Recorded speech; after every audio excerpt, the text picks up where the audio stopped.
Hi everyone, this is doctor Mohammad Shoaib Rauf. I am from Deoband. तो आइए आज आपसे बात करने जा रहे हैं यूनानी में कुछ ख़ास दवाओं के बारे में, ख़ास तौर से उन लोगों के लिए, उन नौजवान हमारे तबके के लिए जो अनमैरिड है, जिनकी अभी शादीशुदा ज़िंदगी शुरू नहीं हुई है, लेकिन वो अपने बहुत सारे मामलात से, बहुत सारे ऐसी चीज़ों से परेशान हैं जो शादीशुदा लोग परेशान होते हैं। जी हाँ, हम इसमें बात करेंगे बहुत सारी ऐसी सेक्सुअल डिजीज़ेज़ के बारे में, बहुत सारी ऐसी सेक्सुअल प्रॉब्लम्स के बारे में जो अक्सर हमारे पास मैसेजेस आते हैं कि मेरी शादी अभी नहीं हुई है और मुझे ये प्रॉब्लम है। बल्कि वो लोग नहीं बताते कि मेरी शादी अभी नहीं हुई है। हम खुद पूछते हैं कि आर यू मैरिड? तो वो कहते हैं कि no, I am not married. बहुत सारे लोग, बहुत सारे अविवाहित लड़कों की जो प्रॉब्लम्स हैं वो ये है कि हमें प्रीमेच्योर इजैकुलेशन या इरेक्टाइल डिसफंक्शन है, तनाव में कमी है, टाइमिंग में कमी है। बहुत सारे मैसेजेस आते हैं, बहुत सारे कमेंट्स आते हैं, बहुत सारे व्हाट्सएप मैसेजेस आते हैं, कॉल्स आते हैं। उनकी उम्र होती है 24 साल, 25 साल, 26 साल, 28 साल, 27 साल। ये ही उनकी उम्र थोड़ी बहुत आगे पीछे भी हो जाती है। बहरहाल इसमें दो चीज़ें हैं। एक तो यह है कि उन लोगों का या तो कोई पार्टनर है, या वो लोग सिर्फ मैस्टरबेशन के ज़रिए ही अपनी ये पहचान कर लेते हैं कि मैं बीमार हूँ, या मुझे तनाव की प्रॉब्लम हो रही है, या मुझे इरेक्टाइल डिसफंक्शन की प्रॉब्लम हो रही है, या मुझे स्पर्म क्वालिटी कम हो रही है। तो जिन लोगों की गर्लफ्रेंड है, जिन लोगों का पार्टनर है, वो लोग का तो मैं मान सकता हूँ 1% कि ठीक है, उनको इरेक्टाइल डिसफंक्शन या प्रीमेच्योर इजैकुलेशन की प्रॉब्लम हो सकती है। लेकिन जिनका कोई पार्टनर नहीं है, उनको कैसे पता चलता है कि मुझे इरेक्टाइल डिसफंक्शन है, या मुझे प्रीमेच्योर इजैकुलेशन है, या मुझे कोई और प्रॉब्लम है, या मुझे लैक ऑफ कॉन्फिडेंस है, मैं सही से परफॉर्म नहीं कर पाऊँगा, परफॉर्मेंस प्रेशर मेरे ऊपर आ जाएगा, या मेरी शादी होने वाली है, मुझे प्रॉब्लम तो कुछ नहीं है, लेकिन मैं जो है परफॉर्मेंस प्रेशर मुझे लगता है, मुझे महसूस होता है। वहमी किस्म के जो लोग ये यहाँ पर होते हैं। बहरहाल यहाँ पर हम सबसे पहली किस्म की बात करेंगे जिनका पार्टनर होता है और वो सेक्सुअली परफॉर्मेंस को सही तरीके से परफॉर्म जो है अपनी जो लाइफ को जो प्रेशर को हैंडल नहीं कर पाते हैं और अपनी परफॉर्मेंस सही से नहीं दे पाते हैं। तो इसमें यहाँ पर भी बहुत सारी चीज़ें हैं। एक है कि आप अपने पार्टनर से महीने में कितनी बार मिलते हैं। हफ्ते में 1 बार मिलते हैं, महीने में 4 बार मिलते हैं, या फिर हफ्ते में कम से कम 3-4 बार मिलते हैं, या फिर कभी 3 महीने में, 6 महीने में, 4 महीने में मिलते हैं। तो ऐसे लोग क्या करते हैं, किसी की बहकावे में आकर या किसी भी फ्रेंड के ज़रिए एक आध टैबलेट का इस्तेमाल कर लेते हैं, और ये टैबलेट उनको हमेशा के लिए खानी पड़ती है। इसकी आदत हो जाती है उन्हें। परफॉर्मेंस इसके बगैर वो नहीं दे पाते हैं, टाइमिंग इसके बगैर वो नहीं दे पाते हैं। तो ऐसे लोगों को मेरी राय ये है कि आप कंटिन्यू तौर पर कुछ ऐसी दवाओं का इस्तेमाल करें जो हमें नुकसान भी ना दे, और हमारे जो एक बॉडी की, हमारे मसल्स की, हमारे पेनिस की स्ट्रेंथ को बरकरार रखे। ऐसी दवा यूनानी के मुरक्कबात हम अगर बात करें तो बहुत सारी ऐसी मेडिसिन्स हैं जो हम रेगुलर तौर पर इस्तेमाल कर सकते हैं, किसी भी मिजाज वाले के लिए इस्तेमाल की जा सकती है। जैसे आपका माजून आरद खुरमा है, कंटिन्यू तौर पर हम उसको अपनी स्पर्म काउंट को नॉर्मलाइज करने के लिए ले सकते हैं, अपनी हेल्थ को अच्छी रखने के लिए ले सकते हैं, अपनी फिटनेस को, परफॉर्मेंस को, स्ट्रेंथ को, स्टेमिना को बरकरार रखने के लिए हम माजून आरद खुरमा का इस्तेमाल कर सकते हैं। माजून आरद खुरमा का इस्तेमाल हम यहाँ पर कोई भी मिजाज का मरीज़ कर सकता है, कोई भी उम्र का मरीज़ भी कर सकता है। कंटिन्यू यूज़ कर सकते हैं आरद खुरमा यानी खजूर का आटा। खजूर का इसमें इस्तेमाल किया गया है और भी मग़ज़ियात का इसमें इस्तेमाल किया गया है। बहुत ज़्यादा गर्म नहीं है, एक नॉर्मल टेम्परेचर इसका मिजाज इसका है जो किसी भी मिजाज का मरीज़ इस्तेमाल कर सकता है। स्पर्म की क्वालिटी जिनकी पतली हो गई हो, जिरियान की जिनको शिकायत हो गई हो, वो भी इसको इस्तेमाल कर सकते हैं।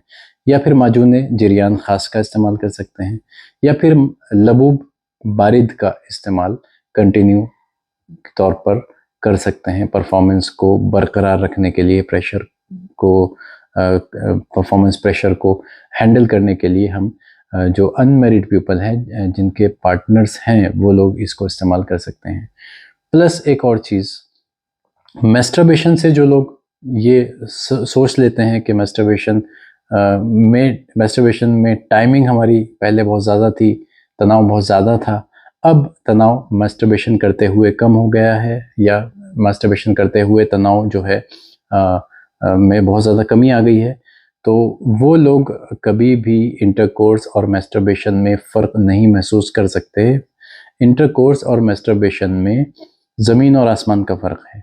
जब आप इंटरकोर्स करते हैं तो आपका जो पेनिस की स्किन होती है, जो आपके पेनिस का जो टेम्परेचर होता है, जो वजाइना के अंदर जा कर के गर्म फील करता है, और आपके हाथों की जो स्किन होती है वो ठंडी होती है। तो ठंडी हमें हमारे जो पेनिस के अंदर, ये समझिए कि एक ज़हन होता, एक दिमाग होता है जो ये आदत बना लेता है कि जिनको मैस्टरबेशन की आदत पड़ चुकी है, वो उनको टाइमिंग से कोई मतलब नहीं है। वो मैस्टरबेशन करने वाला इंसान ये सोचता है कि मैं जल्दी से जल्दी फ्री हो जाऊं, और इंटरकोर्स करने वाला इंसान ये सोचता है कि मैं ज़्यादा से ज़्यादा देर तक टिका रहूं। तो आदत पड़ गई 15 साल से, 10 साल से हस्तमैथुन करने की, मैस्टरबेशन करने की, और इंटरकोर्स जो वो करेगा कभी ज़िंदगी में, तो वहाँ जाकर के सोचेगा कि मैं अब यहाँ लंबे तौर पर टिका कैसे रहूं। आदत तो पड़ चुकी है जल्दी डिस्चार्ज होने की, दिमाग भी ये कहता है कि जल्दी से निकालो, और वहाँ पर जाकर के सोचता है कि मैं जल्दी से ना निकाल पाऊँ, काफ़ी देर तक टिका रहूँ, ऐसे कैसे पॉसिबल है। मैस्टरबेशन और इंटरकोर्स दोनों चीज़ें एक साथ में पॉसिबल नहीं है। दोनों, अगर जो इंसान इंटरकोर्स भी कर रहा है, मैस्टरबेशन भी कर रहा है, वो परेशान हो जाएगा। वो अपनी दवाएं, अपनी ज़िंदगी सिर्फ दवाओं पर, सिल्डेनाफिल, टेनेलोफिल, इन पर डिपेंड होकर के गुजारेगा। जो इंसान सिर्फ इंटरकोर्स कर रहा है वो कभी अपनी ज़िंदगी में परेशान नहीं होगा। जो मैस्टरबेशन करके इंटरकोर्स करने के लिए आए हैं, वो अपनी लाइफ को ख़राब करके, अपनी लाइफ को वेस्ट करके आ चुके हैं। तो बहरहाल यहाँ पर मेरे कहने का मकसद ये है कि मैस्टरबेशन अगर इंसान कर रहा है तो उसको फ़ौरन छोड़ देना चाहिए, या एक लिमिट में कर लेना चाहिए, ताकि उसको आदत ना पड़े। बहुत सारे केसेस ऐसे आते हैं कि जो ये कहते हैं, फीमेल्स ये कहती हैं कि हमारे हस्बैंड को मैस्टरबेशन की आदत लग चुकी है, जो उनको इंटरकोर्स करने में हमारे साथ मज़ा नहीं आता है। या बहुत सारे मेल्स भी कहते हैं कि हमें इंटरकोर्स में उतना मज़ा नहीं आता है, इतनी संतुष्टि या सेटिस्फेक्शन नहीं मिलता है जितना सेटिस्फेक्शन मैस्टरबेशन में मिलता है। क्योंकि आप इतने लंबे ज़माने से हस्तमैथुन करते आ रहे हैं, तो आपको इंटरकोर्स में सेटिस्फेक्शन कहाँ से मिल जाएगा। तो उसके लिए ज़रूरी है कि आप आदत बनाइए अपने जिस्म को, अपने आज़ाए तनासुल को आदत बनाइए, आदत डालिए कि वो सिर्फ और सिर्फ इंटरकोर्स पर उसका फोकस हो, ना कि मैस्टरबेशन पर।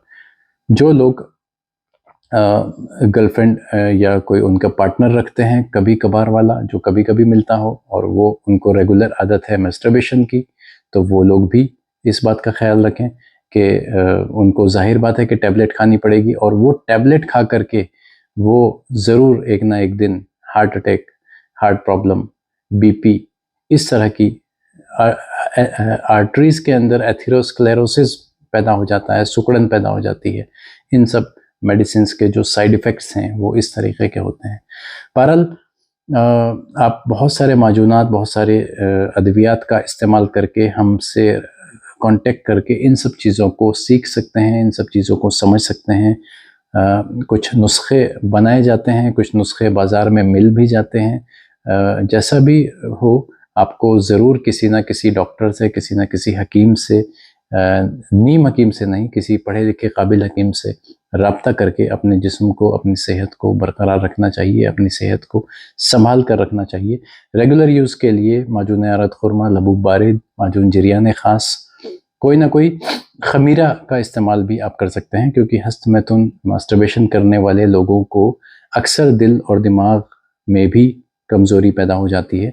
तो वो लोग खमीरा, नुकरा या मुफर्रहात दवाओं का इस्तेमाल कर सकते हैं दिल और दिमाग की ताकत के लिए, जैसे मुफर्रे याकूती मुतदिल या मुफर्रे शेखुर रईस, या अगर टैबलेट यूज़ करना चाहें तो कुर्स, कुश्ता, मिर्जान, जवाहर वाला, इस तरह की टैबलेट का इस्तेमाल करके वो अपने आप को जो है सेफ रख सकते हैं, और अपने आप की एक तरह की बॉडी की सर्विसिंग, एक तरह का उनको उनके इंजन में ग्रीसिंग होती रहेगी, लुब्रिकेंसी आती रहेगी, एक तरह की ये ग़िज़ा उनको मिलती रहेगी। यूनानी की जो दवाएं हैं वो दवा से ज़्यादा ग़िज़ा है।